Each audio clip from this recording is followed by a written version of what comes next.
I do what I do. He knows what I'm about to tell him right now. It's Mr. Keep Running Your Mouth. That's what I do. I just feel like I'm the champ, and at the end of the day, I'm just a fighting motherfucker. It doesn't matter. Inside, outside, I can just fight. So I just feel like if it gets down to the wire, and we gotta lock it up, I'm out on top. Hey, look, as you can see how I'm looking, I stay solid. I'm always solid. I stay fucked something up, right? You know what I'm saying? To the fans that know. Do that job outside the ring. I'm a fighter. Like I said before, ain't no safety on the clock, so I'm ready.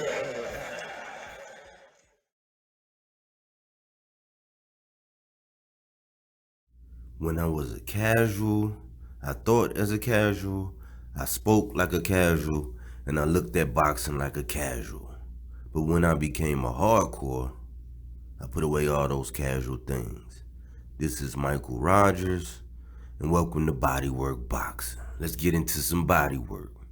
So, the WBA Board of Governors got together, and for some reason they decided that they were not going to reinstate Manny Pacquiao at this time for the upcoming bout for Spence. However, the Ring magazine is still on the line, highly coveted belt, still an accolade, still a highly desirable achievement.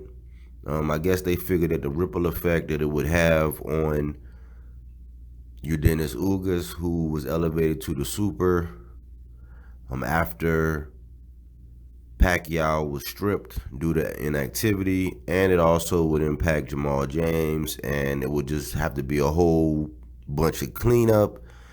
They stayed true and consistent to how they do things, just like when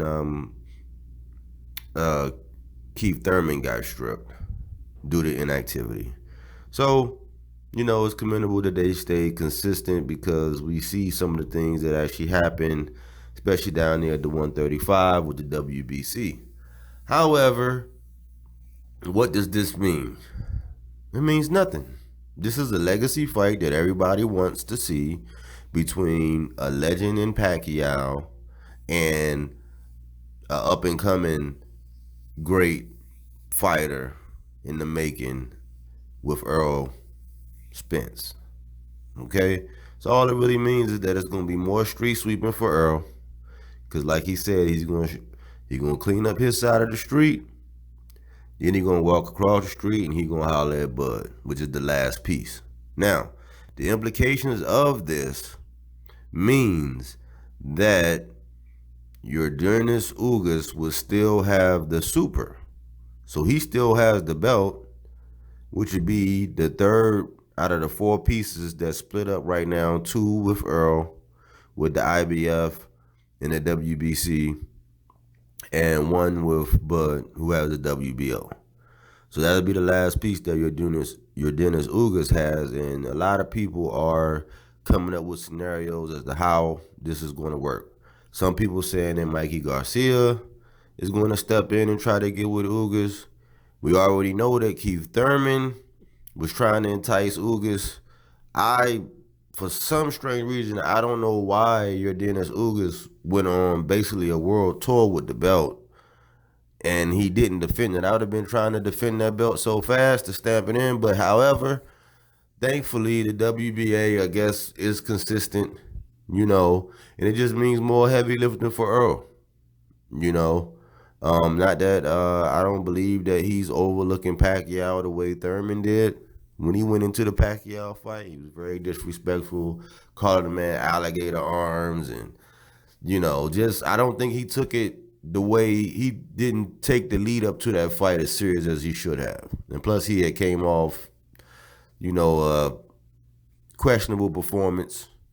And in his last fight, and I don't think he really took Pacquiao that serious. But what would I want to happen? Me personally, I would actually want Thurman to go ahead and dance with Ugas. That way, it'll be a big fight. It'll be some notoriety for Ugas on a big stage. It'll be a big payday, and I think it's a fight. It's an interesting fight that people will want to see, given the fact that you know Ugas is still labeled. He got a couple different labels. People say that he's a good boxer. They don't call him great. They don't say anything spectacular, but he's a pretty solid veteran. Battle tested veteran. He did beat Jamal James, who holds the regular. Jamal James would actually want a rematch because he took that fight on short notice and he got outpointed. So what I would want is for Keith Thurman to go ahead and dance with Ugas for the strap. I know the Earl says he don't want to fight Thurman, but Thurman now is coming to his senses after dodging Spence for years, citing injury and bunch of inactivity and all that, which I don't discredit because you can never discredit a boxer for his injury. But in long story short, he basically said that he was basically putting that Spence fight off because that was going to be his end-all be-all fight, and I guess he gambled wrong, took too long, and Spence got aggravated, and now Spence has a stance to where he never wants to fight Thurman. So basically Spence said he going to clean up his side of the street, and he going to go holler at Bud. If Bud don't want the smoke, he moving up to 154. But I do think that if Thurman was to take that belt from Ugas, I think Spence will go ahead and beat that strap up off of him. Then go holler at Bud for undisputed.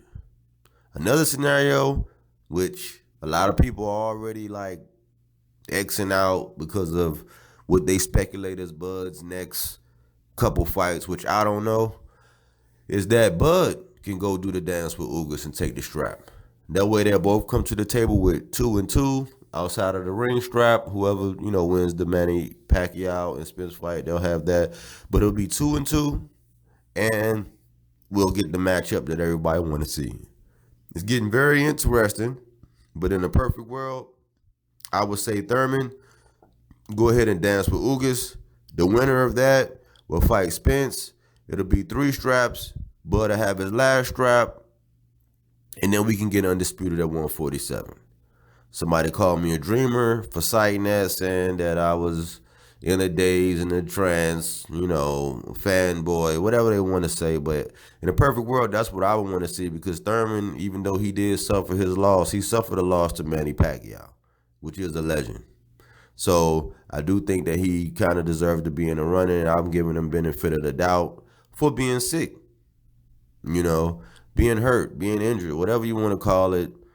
He lost the strap. I think he is in contention. I'm not sure about Mikey because I don't look at Mikey like a true 147 pounder. But if Mikey jumped in the mix for Ugas, it would be, it'll be a good fight. I would watch the fight, but it's not the fight that I would want to see. I would want to see Thurman get back in the mix, because when Spence was on the rise, Thurman was the man and he wanted everybody, but nobody really wanted Spence. And so that's who everybody was gunning for. Bud was on record saying he was gunning for Thurman. Everybody was gunning for Thurman. Thurman mixed it up with Sean Porter. He mixed it up with Danny Garcia. And, all the proven elite welterweights mixed it up. And so Thurman lost to Pac. That's how the belt got there. Pac went to inactivity. Ugas gets elevated. Jamal James gets elevated. And here we are with this big fight that Spence took on, not even knowing whether Pac was going to get reinstated. I don't think he cares. This is his legacy fight, a career-defining fight, and I believe that it's going to be a passing of the torch. Man down. Body work. Hopefully they keep that same energy they have.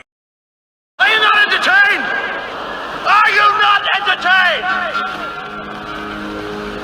Is this not why you are here?